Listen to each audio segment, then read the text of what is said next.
We've discussed this a little bit before, but let's just restate that there will be a lot of people who doubt that your product is right for them, will work for them, or even doubt you. And that sucks. It always sucks that you can't sell as much as you think you should. And to help counter that, we need some testimonials. We need people to tell your prospects that you are legit, that your shit is real, and that it's going to change their life. So testimonials serve three key purposes. One, they increase the effectiveness of your claims and your promises. So any claim you make, if you can follow it up with a testimonial, boom, it just becomes so much more real. Secondly, they increase your personal and your business's trust and authority. So independent of any claims you make, testimonials can help people feel more comfortable buying from you. And finally, they reduce the impact of objections that your prospects might feel. So your prospect doesn't feel that they're capable or that this is going to work for them or it's going to be too hard or too expensive. Great testimonials can really help the prospect overcome that because it's somebody else saying the things that you wish you could say for yourself and that you might, but it's always good to have a third-party opinion. So what is the anatomy of a great testimonial? Well, we're just going to go through the list. It sounds and is real. Now, we've already talked about the ethics of using fake testimonials. I don't want you doing it. I know people who do. The more real that it is, the better, and we'll leave it at that. A great testimonial includes background information about the person giving it. And by the way, we're talking about the full testimonial. You might cut these down, but ideally, when you're collecting testimonials from your customers, you're getting all this stuff. So it includes background information about the person giving it. Maybe their age, how they found you, their feelings when they found you. Did they think this was BS? Did they think it would be hard? Why they decided to make the purchase from you. Maybe even a little bit of demographic information if you want to throw that in there and if it's relevant. That's going to help other prospects connect with your people as well, or with your testimonials as well. As I said, it mentions any apprehension or doubt that they may have had about purchasing your product. That can be really helpful for other people to hear that and to see that other people have overcome it. A great testimonial features their results as well as how quickly it took to achieve them. So if this is some sort of transformational product, then maybe there's before and after pictures, maybe there is just discussion of before it was like this and now my world is like that, and here's all the results I've achieved, and again, ideally, how long it took to achieve those results.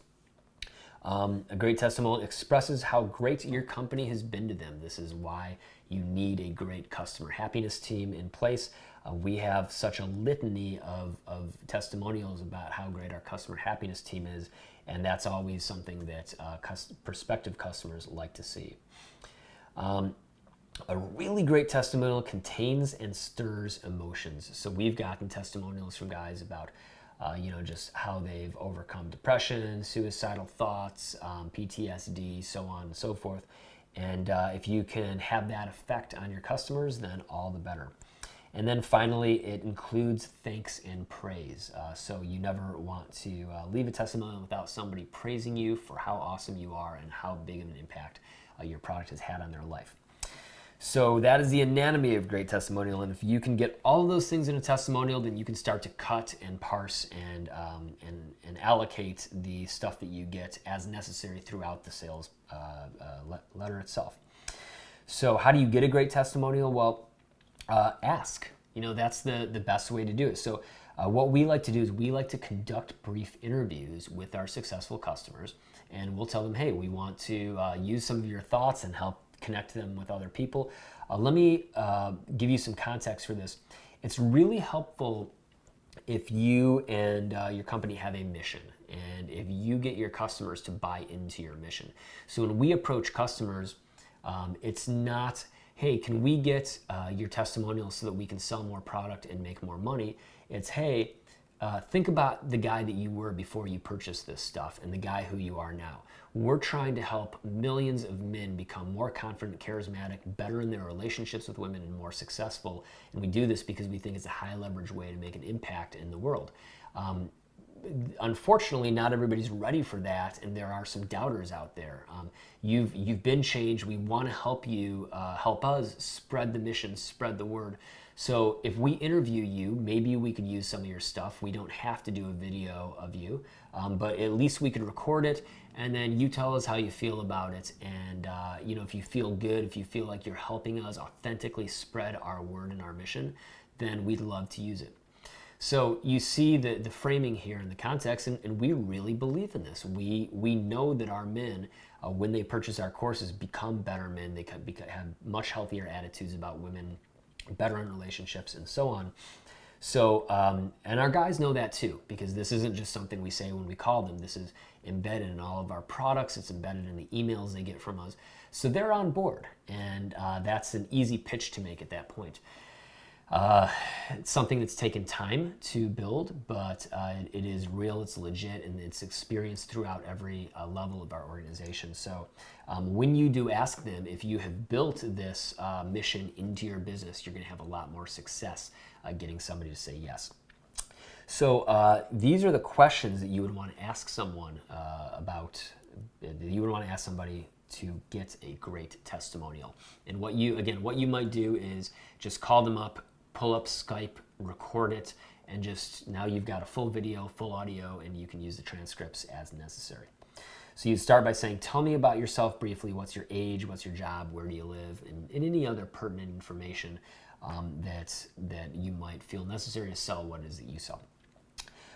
Next question, what was your life like before you discovered this? Tell me about the bad things, about the things you struggled with. Next question, were you nervous about buying it? If so, why? What was your experience in buying it? So talk through, any feelings they had right before they hit that complete my order button, when they first arrived at the page, even how they found it. I was browsing on Facebook or what have you. What did you learn from buying it? That's, the next question is what are the exact things that you learned? Like, what are the lessons that you took away? What are the new beliefs that you have if you're selling an information product? And then what did you achieve? So what were the outcomes that you specifically got? What promises were met? What new things do you have in your life as a result of this?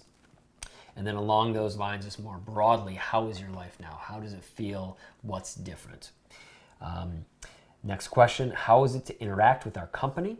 So that's where you want to get a feedback for the purchasing experience, the customer support experience. And then finally, any parting thoughts, anything that you could leave us with, anything that if you were talking to a prospective customer, you would want them to know. So those are the questions that you want to ask to get a successful testimonial. Now you can send emails asking for them, as with some of the context that I gave you there.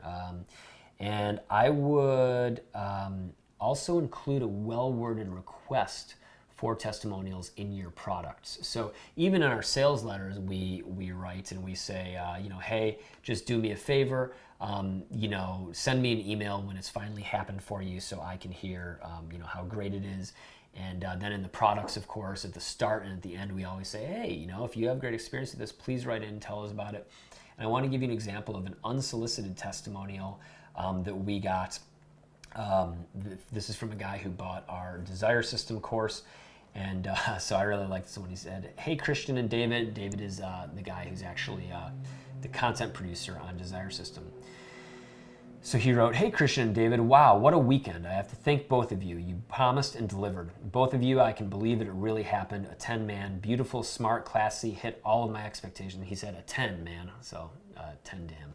Beautiful, classy, smart, hit all my expectations. I've been subscribing for 4 months, watching and making mental notes, applying the techniques, if you will. My confidence and social status gaining momentum, and boom, out of nowhere, there she was. In a matter of 15 hours, she walked out of her bathroom with nothing on and said, let's go to bed. I felt like a king. I haven't stopped smiling yet 36 hours later. I just inked up on the latest offer. I trust and believe this will only improve my chances of keeping her. Totally outside of the box for me. David, your promises came through as well. I can't thank you enough. So we did not do anything to solicit his testimonial. All we did, anything active, we just, again, we had a mention of it at the end of the VSL. We had a mention of it in the course.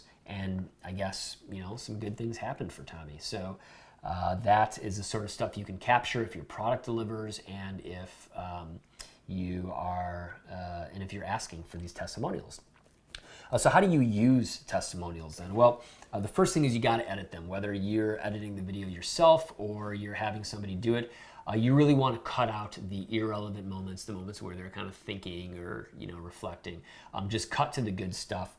And specifically the way you cut is going to depend on where you want to use the testimonials. So we'll get to that in a minute, but you might actually cut 2 different videos from the same testimonial and use one video in one section and one video in another section. So we'll talk about how you would do that. Should you use video? Should you use audio? Should you use text? I mean, I would say use both. Use everything that you can and just fit it in where you can. So we've put testimonials on our checkout pages. We've put testimonials in between our sales letters and FAQs. And those are videos. We have text throughout our sales letters that I'll read or the narrator will read. Now, if they send you an email, then it's great to include a screen capture. So we actually like it when our customers send us testimonials over Facebook Messenger. It looks very legit, and everybody has seen a Facebook message, so that's a great mechanism for getting testimonials. And we definitely blur names and or last names and faces. We just apply a 3-pixel Gaussian blur filter in Photoshop, and that way their anonymity is protected. Text can work too, and it's better if you can include a photo. So if all you can get is just text and maybe say, hey, would you mind if we use your photo next to it, that'll work as well.